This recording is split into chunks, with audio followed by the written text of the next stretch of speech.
The scream came before the wolves even crossed the tree line. Elena Voss stood at the top of the stone steps of Ashwood Hall, her arms crossed, watching her father's coffin disappear into the ground, while half her pack whispered behind their hands about the wedding that would follow before sunset. She had buried her father at noon. She would marry a stranger by evening. That was the price her father had set before his heart gave out.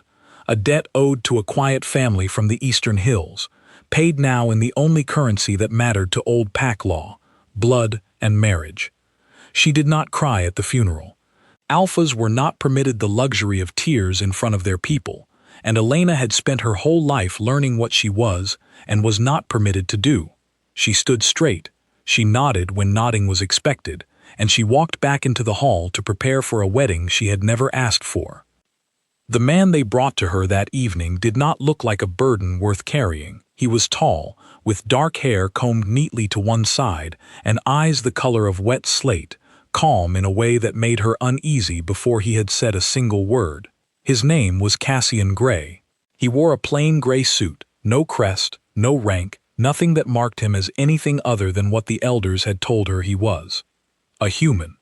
Elena had grown up surrounded by wolves who could break a man's spine with one hand and heal a bullet wound before breakfast. She had commanded warriors twice his size, and now she was expected to stand beside this soft-spoken stranger in front of her entire pack and call him husband. The ceremony was short, the vows exchanged with the flat efficiency of two people signing a contract rather than binding their lives together. When the officiant told Cassian he could greet his bride, he leaned in and pressed the briefest kiss to her cheek, so light she barely felt it, and said nothing at all. Elena searched his face for fear, for the tremble she expected from any human standing this close to a hall full of predators. She found none. That, more than anything, irritated her. The reception was worse.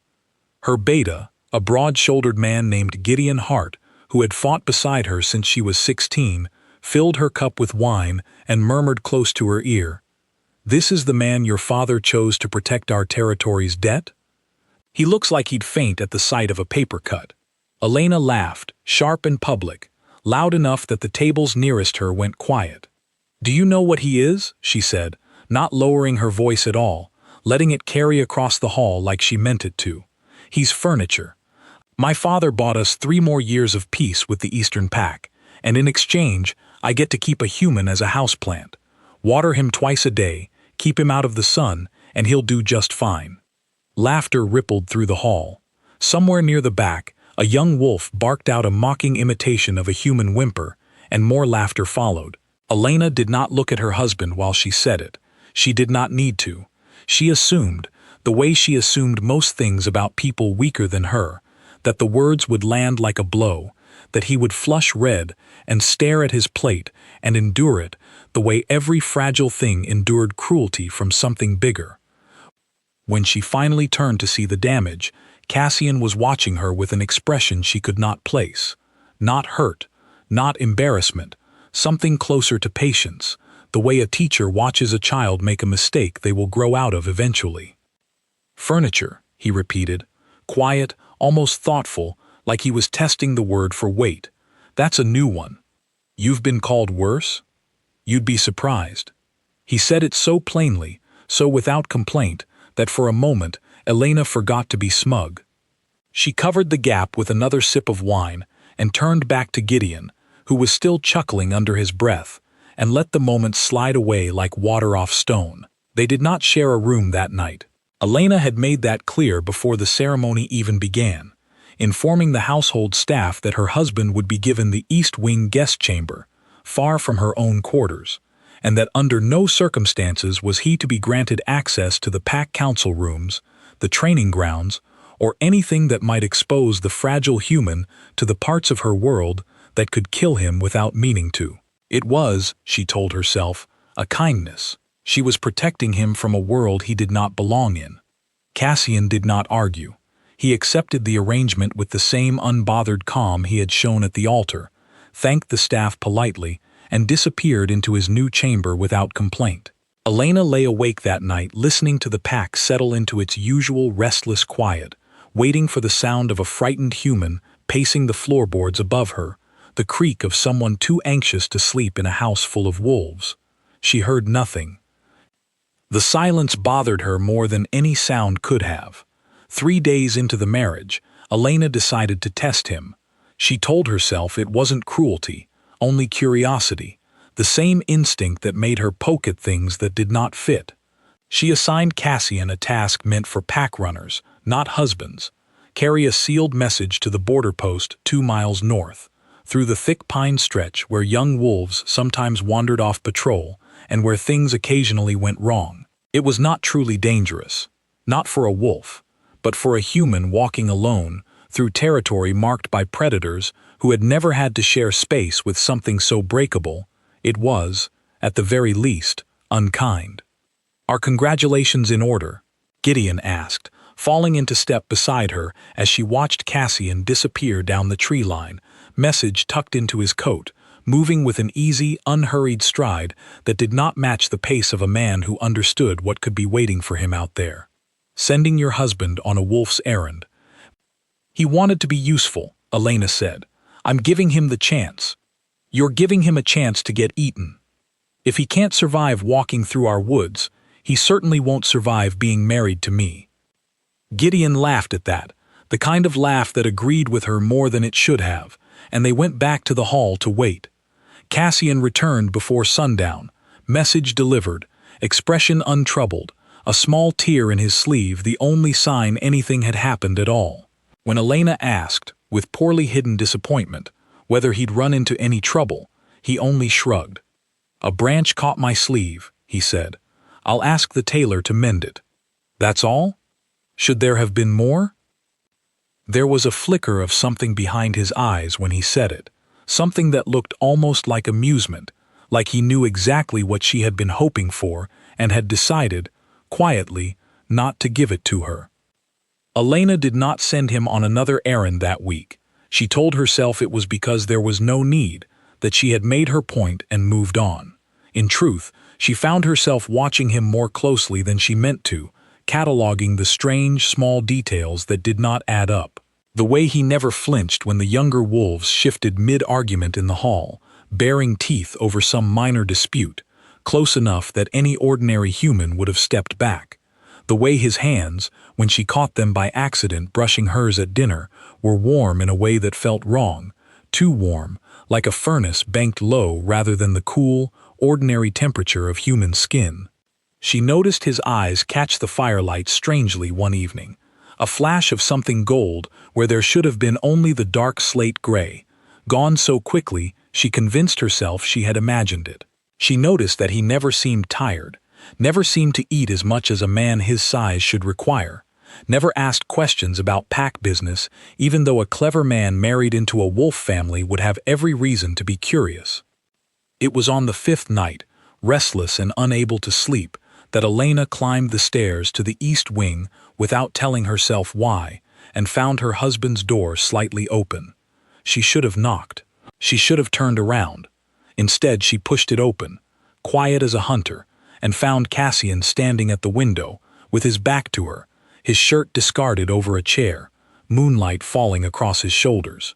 Along his forearm, faint and dark, veins had risen in a pattern no human body produced, threading up toward his elbow like ink bleeding through water, and for one impossible second, his eyes met hers in the window's reflection, and they were not slate gray at all. They were gold, bright and animal, and utterly wrong for the soft, unremarkable man she had spent 5 days mocking in front of her entire pack. Then it was gone. His shoulders relaxed. The veins faded back beneath ordinary skin. When he turned to face her fully, his eyes were slate gray again, calm, faintly curious, as if he had simply heard her come in. "You weren't supposed to see that," he said quietly. Elena did not move from the doorway. Her heart, which had weathered battles and burials and every cruelty her position required of her, was hammering in a way she did not have a name for yet. "See what?" she said, and hated how thin her voice sounded. Cassian only looked at her, unreadable, patient, the way he had looked at her since the moment they met, and said nothing at all. The rival Alpha arrived at Ashwood's border 11 days after Elena watched her husband's veins turn to shadow in the moonlight, and the timing felt less like coincidence and more like something closing in on her from every direction at once. His name was Victor Hale, Alpha of the Redcliffe Pack, a territory that shared the northern ridge with Ashwood and had spent 3 generations arguing over hunting rights along the river split. Victor had wanted Elena's hand 2 years earlier, before her father settled the debt with the Eastern Hills instead, and he had never forgiven the insult of being passed over for a smaller, quieter family with no army to speak of. Word had reached him fast, the way word always did in wolf country, that Ashwood's new Alpha had married a human. Victor read it exactly the way Elena had once wanted her own pack to read it, as weakness. A house that married outside the blood was a house that could be pushed. He sent no formal challenge. He simply moved his warriors to the tree line at dawn and waited to see if anyone would answer. Elena answered. She gathered her strongest fighters in the war room before the sun had fully cleared the ridge. Gideon at her right hand, the map of the border spread across the old oak table, with red markers showing exactly where Redcliffe scouts had been spotted overnight. There were more of them than she liked. Victor had not come to posture. He had come to test whether Ashwood still had teeth. "We hold the river line," Elena said, tracing the map with one finger. "If he wants to push past it, he brings his whole pack through open ground, and open ground favors us. We don't give him the trees." "And your husband?" Gideon asked, not unkindly, but with the practical bluntness of a man who had fought beside her long enough to ask the hard questions without softening them first. "If this turns into something ugly, what do we do with him?" Elena had not thought about Cassian once since the meeting began, and the question landed with an odd weight. "Keep him inside the hall. Locked, if you have to. He has no place on a battlefield. He won't want to hear that. He doesn't get a vote." She meant it as she said it, certain in the way she was certain of most things involving her own authority, and she did not think about it again until that evening, when she went looking for her husband to tell him plainly to stay in his chamber and not test her patience during a war, only to find the east wing empty. His coat was gone from its hook. The window in his room stood open, curtains moving faintly in the cold night air, and there was no sign of him anywhere in the hall. For the first time since the wedding, Elena felt something close to fear that had nothing to do with Redcliffe's warriors at all. She searched the grounds herself rather than raise an alarm that might unsettle her fighters the night before a possible battle. She checked the stables, the kitchens, the training yard where the younger wolves sometimes gathered to blow off nervous energy before a fight. Nothing. She stood at the edge of the tree line where Redcliffe's scouts had been spotted and stared into the dark, furious at herself for the tightness in her chest, furious that some part of her had started, without her permission, to care whether her human husband had wandered off and gotten himself killed on the eve of a war he had no business being anywhere near. She did not sleep that night. Neither, judging by the state of the war room at first light, did anyone else. Word came just after dawn, carried by a young scout named Nathaniel, who had drawn the unlucky assignment of watching the river crossing through the coldest hours before sunrise. He arrived breathless, not from running but from something closer to disbelief, and it took him a moment to get the words out in an order that made sense. "They're gone," he said. "Redcliffe's whole line, gone." Elena did not understand at first. "Gone where?" "Not gone as in retreated," Nathaniel said, and something in his voice made the war room fall silent around him. "Gone as in down. All of them. We found them along the ridge an hour ago. Something got to them before they ever crossed onto our side of the river."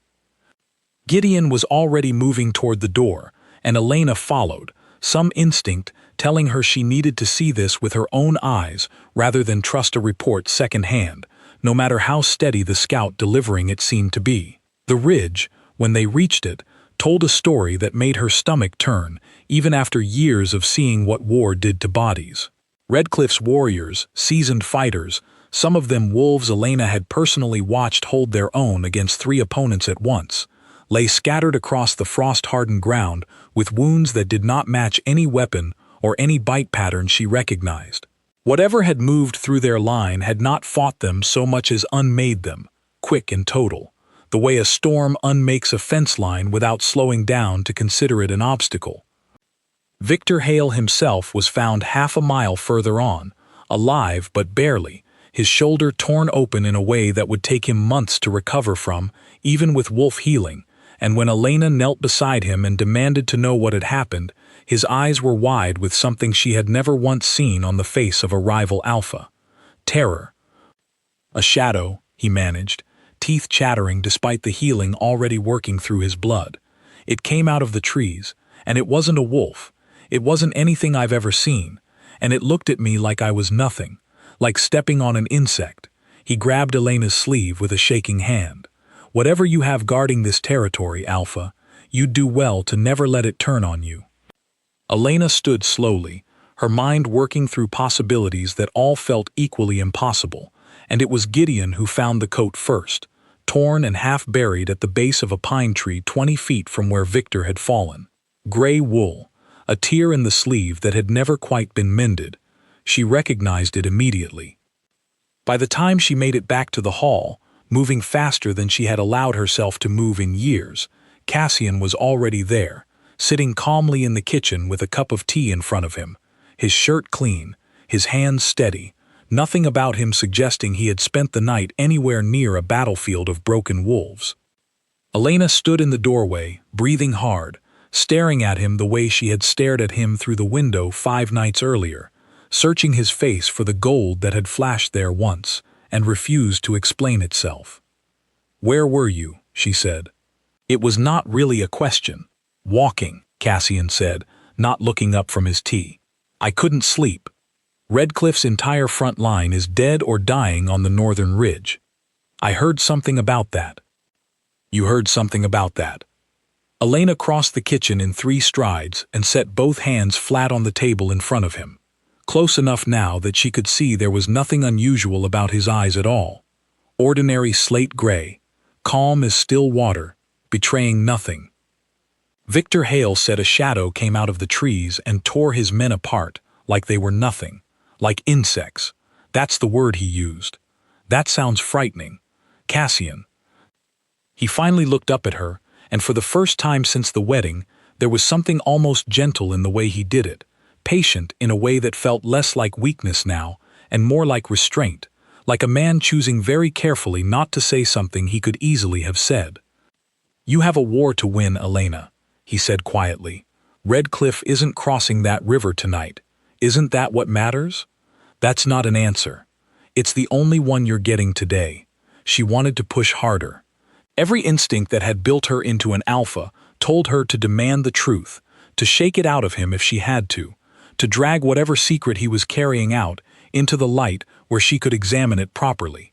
But there was something in the set of his shoulders, something old and tired underneath the calm, that made her hesitate for reasons she could not entirely name.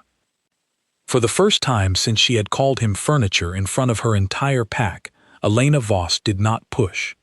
She sat down across from him instead, and in the silence that followed, she realized with a discomfort she did not enjoy that some small, unfamiliar part of her was not afraid of what her husband might be. It was relieved that whatever had happened on that ridge, she had not been the one who needed to fight it alone. News of what happened on the northern ridge did not stay contained to Ashwood territory for long. Within a week, other packs along the eastern hills were trading the story in hushed, uneasy tones, each retelling adding new details that grew stranger with distance. Some said a demon had crossed into wolf country. Others said the forest itself had turned against Redcliffe's warriors. Victor Hale, once he was well enough to speak clearly again, told anyone who would listen that Ashwood had a monster guarding its borders, something no sane alpha would want as an enemy. And while Elena found herself annoyed at how the rumors spiraled further from the truth each time she heard them, she also found herself unable to offer any correction, because she did not actually know what the truth was. She decided to find someone who might. There was an old woman who lived 3 valleys east of Ashwood territory, far enough from any pack's claimed land that both wolves and humans left her in peace. Her name was Margaret Wren, And she had been old for as long as anyone could remember, old enough that even the eldest wolves in Elena's pack spoke of her the way children speak of ghost stories, half believing and half hoping it wasn't true. She was said to see things other people couldn't, old bloodlines and old debts written into the world the way tree rings are written into wood. Elena had visited her only once before, as a girl, dragged along by her father to ask about a boundary dispute that had turned out exactly as Margaret predicted. She went alone this time, telling no one, not even Gideon, where she was headed. Margaret's cottage sat at the edge of a frozen creek, smoke curling steadily from its chimney despite the cold, and the old woman was waiting on her porch before Elena had even finished tying her horse to the fence post, as though she had known someone was coming long before the sound of hooves reached her. "Alpha Voss," Margaret said, her voice thin as paper but sharp underneath it, like a blade wrapped in silk. "It's been a long while." "I need to ask you something," Elena said, skipping past the pleasantries she didn't have patience for today. "About my husband." Margaret's expression did not change, but something behind her clouded eyes sharpened with interest. "The human. That's what I thought he was. And now?" Elena hesitated, and in the silence, Margaret only smiled, the kind of smile that belonged to someone who already knew the answer and was simply waiting to see if the person in front of her was brave enough to say it out loud first. "Something happened on the northern ridge," Elena said finally. "Something tore through an entire line of trained warriors in one night, and I found my husband's coat at the edge of it. And when I asked him about it, his eyes were exactly the ordinary gray they always are. But I know what I saw through his window 5 nights before that. Veins that don't belong on a human body. Eyes that turned gold and then didn't." Margaret was quiet for a long moment, studying Elena the way one studies a puzzle finally starting to take proper shape. Then she stepped back from her doorway and gestured for Elena to follow her inside, toward a shelf lined with old books and older bones, where she pulled down a heavy leather volume so worn its cover had gone soft as cloth. "There is a bloodline," Margaret said, laying the book open on her table, "older than every pack you've ever heard of, older than the treaties your father signed and his father before him. The old wolves called it the first blood, the line the moon herself was said to favor above all others. For 1,000 years, the packs of this land answered to a single crown, not because they were forced to, but because the line carried something in it that no ordinary wolf could match. Strength beyond strength, healing beyond healing, a stillness that could turn, in an instant, into something no army could stand against." "You're talking about a king." "I'm talking about the Lycan king," Margaret said, tapping a page filled with faded illustrations Elena could barely make sense of, shapes that seemed to shift between man and something far older, depending on how the candlelight fell across them. "The last true bearer of that bloodline disappeared 8 years ago, the same year his own council turned against him and tried to see him killed for a crime he never committed. Some said he died in the attempt. Others said he simply vanished, choosing to live as nothing at all, rather than rule over the people who had betrayed him." Elena's mouth had gone dry. 8 years. "A convenient number, isn't it?" Margaret said, watching her carefully. "Considering your husband's age, and considering what you saw through that window." "You're saying my husband is a king." "I'm saying," Margaret said, closing the book gently, "that you should ask him yourself, rather than an old woman 3 valleys from anywhere that matters. But I will tell you this much for free, Alpha Voss. A man who hides a crown that powerful, in a marriage he did not choose, in a pack that mocked him at his own wedding feast, is not hiding out of weakness. He is hiding because he has learned, the hard way, exactly what happens to a king surrounded by people who want him dead." The ride home felt longer than it had any right to be, every mile giving Elena more time to turn the pieces over in her mind and watch them settle, one after another, into a shape she did not want to accept but could no longer deny. The stillness that never cracked under her cruelty. The warmth in his hands that felt like banked fire instead of ordinary skin. The way Redcliffe's entire front line had been unmade in a single night by something Victor Hale himself had called nothing at all, an insect crushed under an indifferent boot.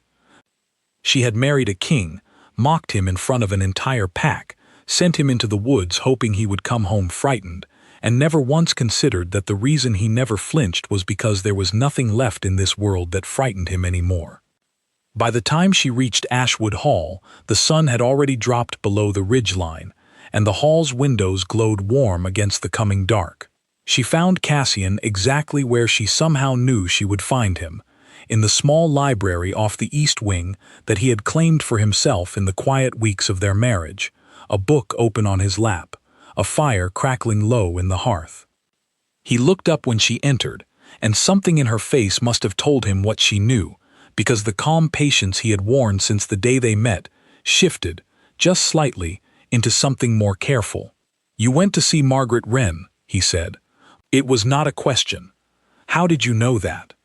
"Because there are very few people left in this world who could put that expression on your face," Cassian said, closing the book slowly. "And she is one of the last ones who remembers me clearly enough to try." Elena crossed the room and stood in front of him, arms crossed, the same posture she had worn on the day of her father's funeral, the posture of an alpha who refused to let anyone see her hands shake, even when everything inside her chest felt like it was rearranging itself into something new.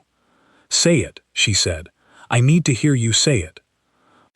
Cassian rose from his chair, unhurried, and for the first time since their wedding day, he did not hide the way he stood, the quiet, contained power in the set of his shoulders that she had mistaken for nothing at all, when really it had been the discipline of something far older than she was choosing, every single day, not to let itself show. "My name," he said, "is Lucian Ashgrave. I was born to the first blood, the line your old friend was kind enough to tell you about, and for most of my life, I wore a crown that every pack in this land was bound to answer to, whether they wished to or not." Elena did not move. "8 years ago," Lucian continued, "my own council decided that a king who refused to expand his territory through fear and conquest was a king not worth keeping. They accused me of crimes I never committed, turned my own guard against me in a single night, and left me for dead in a river 300 miles from anywhere I called home. I let them believe they had succeeded. It was easier and safer to disappear as nothing than to spend the rest of my life fighting a war I did not start and did not want. And Cassian Gray? A name I chose for myself," he said, "when your father's debt to my family's old allies needed a quiet human face to settle it, without anyone realizing what they were truly agreeing to marry into. I did not expect to be mocked at my own wedding feast, I'll admit, but I understood it. You were not wrong to think you had married a weak man, Elena. You had simply mistaken restraint for weakness, the way everyone does, right up until the moment they need something stronger to protect them." Elena's chest was tight with something she did not have a comfortable name for, anger and something closer to shame, twisting together until she could not separate one from the other. "You let me humiliate you in front of my entire pack. Yes. For 8 years, you've been hiding a crown that could have changed everything the moment you walked through my door, and you let me call you furniture instead of correcting me." "I know what it costs to be underestimated," Lucian said quietly, and there was nothing amused in his voice now, nothing patient about it either, only something old and worn thin by years she had never been allowed to see. "I let you have that, Elena, because being underestimated by you was safer than being recognized by anyone who still wants me dead." The fire cracked in the silence that followed, and Elena stood there, arms still crossed, staring at the man she had married 5 weeks ago and had never once actually seen until tonight, and she found she had absolutely no idea what to say to him at all. The days that followed the truth were strange in ways Elena had not expected. She had assumed, in some vague and unexamined way, that learning her husband was a king in hiding would change everything at once, that the house would feel different, that she would look at him and see nothing but the weight of the crown he had buried for 8 years. Instead, life at Ashwood Hall continued in almost the same rhythm it always had, meals shared in the same quiet dining room, the same fire crackling low in the same hearth each evening. except now Elena found herself watching Lucian with a kind of attention she had never spent on him before, cataloging every small thing she had missed while she was too busy being cruel to notice. She noticed how he never raised his voice, not once, not even when the younger wolves in her pack tested him with careless comments the way they had at the wedding feast. She noticed how the household staff, who had once treated him with the same polite dismissal Elena had modeled for them, began to shift their behavior slowly, unconsciously, standing a little straighter when he entered a room, as though some instinct older than reason recognized what he was before their minds caught up to it. She noticed, most of all, how patient he had been with her specifically, absorbing 5 weeks of public humiliation without a single flicker of resentment, and she found she did not know how to sit comfortably with the guilt that realization brought. "You could have told me sooner," she said, one evening, nearly 2 weeks after the library conversation, as they sat across from each other over a simple dinner neither of them had touched much. "Before the wedding, before I made a fool of myself in front of my own pack. Would you have believed me?" Lucian asked, not unkindly. "A stranger arrives at your father's funeral, claiming to be a king your pack has spent 8 years assuming was dead. I don't think that confession would have gone over particularly well, Elena, and it certainly wouldn't have kept me any safer." "Safer from what, exactly? Who is still hunting you?" Something shifted behind his eyes then, brief but unmistakable, the same flicker of old grief she had noticed in the library the night he first told her the truth. "The council that betrayed me did not do it quietly, and they did not do it alone. There were 5 of them who orchestrated the attempt on my life, and as far as I know, all 5 are still alive, still holding power in territories that once answered to my crown. If any of them learn I survived, they will not rest until they finish what they started 8 years ago. A king who returns from the dead is a far greater threat to men who stole his throne than a king who simply disappears." "So you've been hiding here," Elena said slowly. "In the last place, anyone would think to look for a Lycan king. A quiet debt marriage in a modest pack territory nobody important cares about. Until 3 weeks ago, when Redcliffe's Alpha decided your territory looked weak enough to test," Lucian said, a faint, wry edge creeping into his voice for the first time since the conversation began. "I would have preferred to stay hidden a great deal longer, if I'm honest, but I wasn't about to let your pack be slaughtered on my account. Even if protecting you meant risking exposure I had spent 8 years avoiding." Elena studied him across the table, turning that piece of information over slowly. "You risked everything to protect a pack that mocked you at your own wedding." "I risked everything to protect my wife," he corrected, quiet and direct. No performance in it at all, and Elena found she had no clever response ready for the first time in longer than she could remember. It was Gideon who noticed the change between them before anyone else in the pack did, watching from the doorway one evening as Elena laughed, actually laughed, at something Lucian had said under his breath during dinner, a private joke Gideon wasn't close enough to hear. He said nothing about it directly, but a few days later, as the two of them reviewed border reports together in the war room, he set down the map he was holding and looked at Elena with an expression somewhere between curiosity and concern. "You've stopped calling him furniture," Gideon said. "I never should have called him that in the first place." "No," Gideon agreed, "you shouldn't have. But I'm asking because the pack has noticed too, and half of them are terrified they insulted a king to his face at his own wedding feast, and the other half don't believe it at all. Which version am I supposed to be spreading, Elena?" Elena considered the question for a long moment before answering honestly. "Neither, for now. He's safer as Cassian Gray a while longer, and so are we. Let them wonder. Wondering is safer than knowing, for everyone involved." Gideon studied her carefully, the way he had studied her since she was a girl, learning to lead a pack that expected her to be harder than she felt inside. "You care about him." It wasn't a question either, and Elena did not bother pretending it was one she needed to think about. "More than I expected to. Considerably more than I deserved to, given how I treated him before I understood any of this." "For what it's worth," Gideon said, gathering the reports back into a neat stack, "I don't think a man who lets you humiliate him for 5 weeks, rather than expose you, or himself, is a man keeping score of what you deserve. The trouble arrived not from Redcliffe, whose alpha was still recovering from wounds that would take him the better part of a year to fully heal, but from a source neither of them had considered watching closely enough. A trader passing through Ashwood territory 3 weeks after the truth came out mentioned, almost in passing, that word had reached the western territories of a strange attack on Redcliffe's warriors, an attack no ordinary wolf could explain, and that certain old families further west had begun asking pointed questions about what exactly Ashwood was hiding within its borders. Lucian's expression, when Elena relayed the trader's story to him that evening, went very still in a way she had learned to recognize as something far more dangerous than anger. "The council," he said quietly. "If word of an unnatural attack has reached the western territories, it will reach them within the month, if it hasn't already.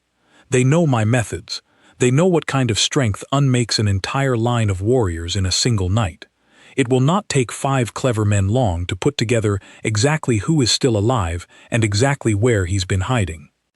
"Then we prepare," Elena said, and there was no hesitation in it at all, none of the calculation she might once have applied to a threat that wasn't originally hers to carry. "If they come looking for a king, they'll find a pack standing beside him, not a pack that hands him over to save itself." Lucian looked at her for a long moment, something unguarded moving across his face that she had never once seen from him, not at the altar, not in the library, not even in the quiet, careful conversations that had filled the 2 weeks since his secret came apart between them. "You would fight for a crown that isn't yours," he said, "against enemies who have spent 8 years perfecting exactly how to end men like me." "I would fight for my husband," Elena said, echoing the words he had given her days earlier without meaning to, and found she meant them completely. "The crown is simply the complication that comes attached to him." That night, for the first time since the wedding, Elena did not return to her own quarters.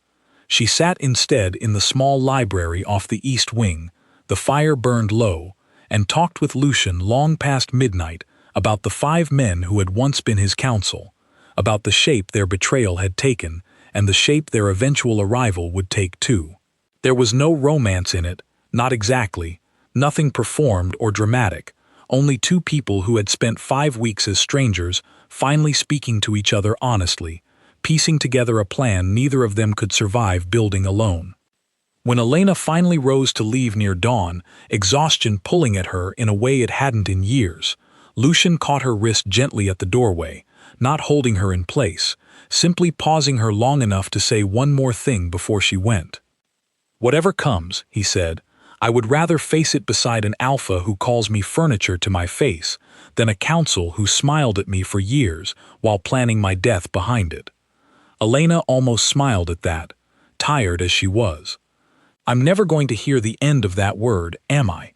"No," Lucian said, and for the first time, something in his voice sounded almost like relief. "Probably not." The 5 men arrived on a morning too calm for what it carried. There was no scout warning this time, no torn coat found at the tree line, no rumor traveling ahead of the danger the way Redcliffe's warriors had traveled ahead of theirs. The council came openly, in daylight, riding beneath a banner Elena did not recognize, but which made every older wolf in her pack go pale the moment it crested the ridge. 5 riders, each flanked by a dozen warriors of their own, moving with the unhurried confidence of men who believed, correctly, that they had once held enough power to make an entire land answer to them without lifting a finger. Lucian recognized the banner before anyone had to explain it to him. Elena watched something in his posture change as he stood at the top of the same stone steps where she had once watched her father's coffin disappear into the ground, and for a moment she thought she saw, underneath the stillness he wore like armor, the ghost of the boy who had once trusted these men with his life and his crown both. "Edmund Ashcombe," Lucian said quietly, naming the rider at the center of the formation, an older man with silver hair and a posture too straight to belong to anyone but someone accustomed to command. "My father's oldest advisor. He was the one who convinced the council I had grown too soft to rule, that mercy toward rival packs was a weakness that would collapse the entire kingdom within a generation. And the others? Men who agreed with him, Lucian said, or men too afraid to disagree. It rarely matters which, in the end. A knife held by a coward still cuts. Elena turned to Gideon, who was already organizing the pack's fighters along the tree line with the same efficient calm he had shown before every battle Ashwood had ever fought, and gave the order she had been preparing since the night the traitor first mentioned strange questions traveling west. "No one moves unless I give the word," she said. "We do not attack first. We do not give them a reason to call this an act of war, rather than what it actually is. 5 men coming to finish murdering a king they already tried to kill once."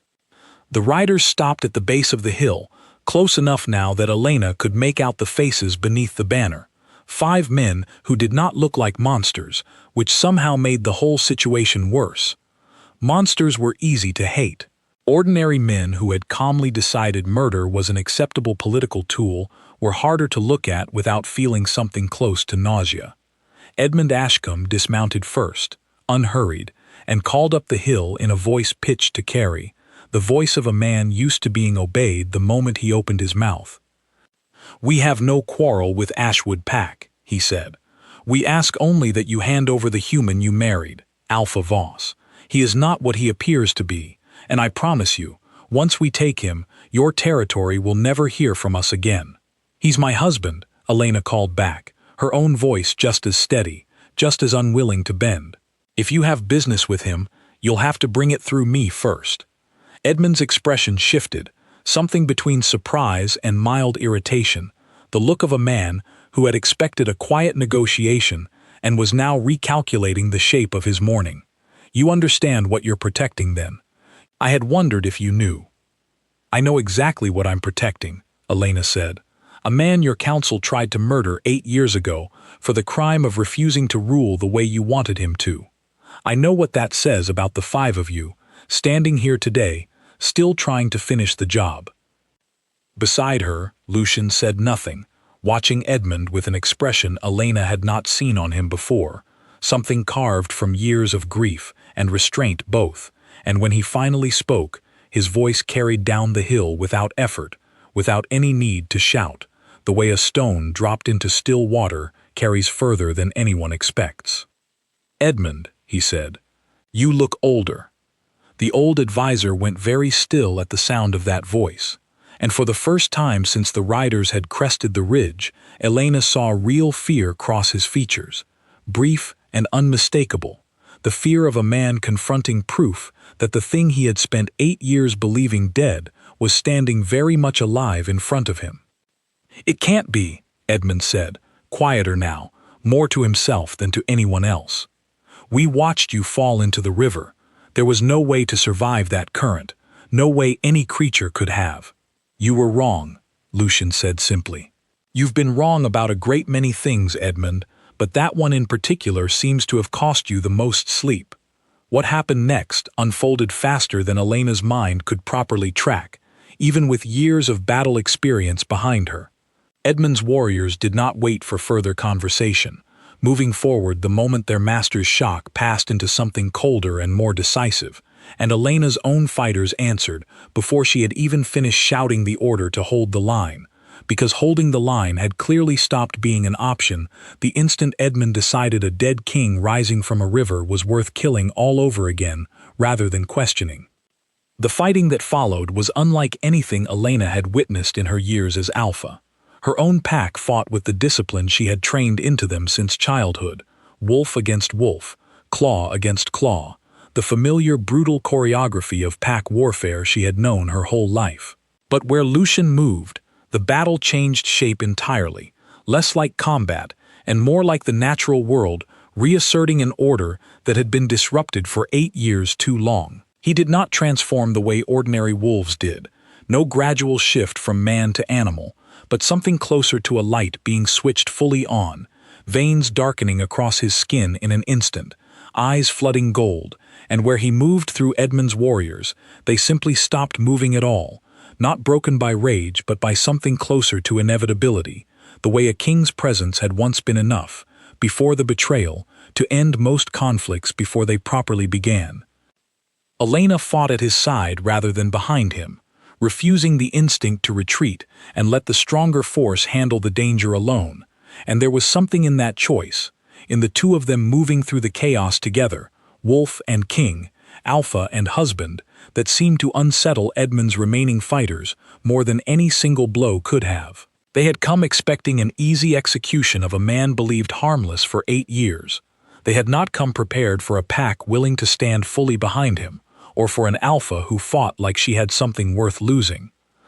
Edmund Ashcombe made his final mistake in the last minutes of the battle, when he broke away from his collapsing formation and moved directly toward Elena herself, calculating, correctly, that ending the alpha who had thrown her entire pack behind a resurrected king might be the only way left to salvage the disaster his morning had become. He was fast, faster than his silver hair suggested, and the blow he aimed at Elena's side would have ended her fight permanently if Lycan had not crossed the distance between them in a fraction of the time it should have taken any living creature to move.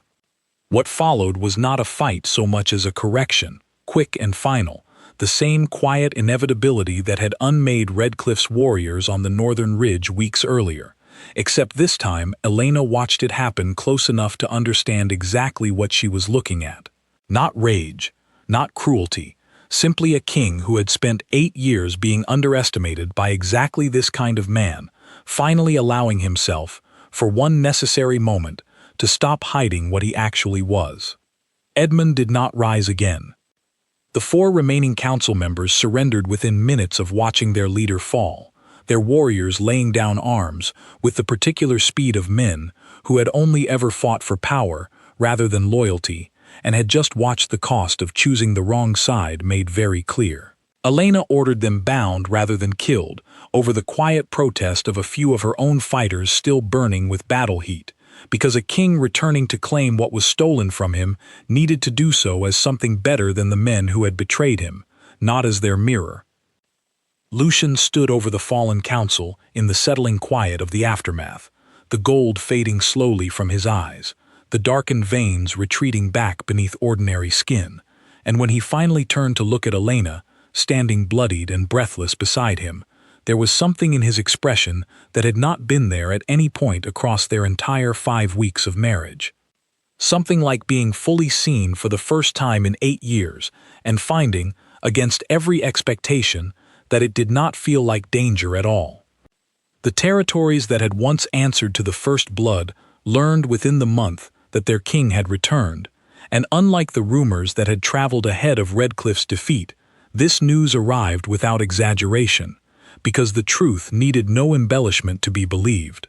Packs that had spent 8 years operating under the assumption of a vacant throne sent envoys within weeks, some out of genuine relief, others out of the same cautious self-interest that had always shaped politics among the old wolf territories, and Lycan met each of them with the same patient stillness he had once used to survive Elena's public cruelty, except now that stillness carried the unmistakable weight of a crown no longer hidden.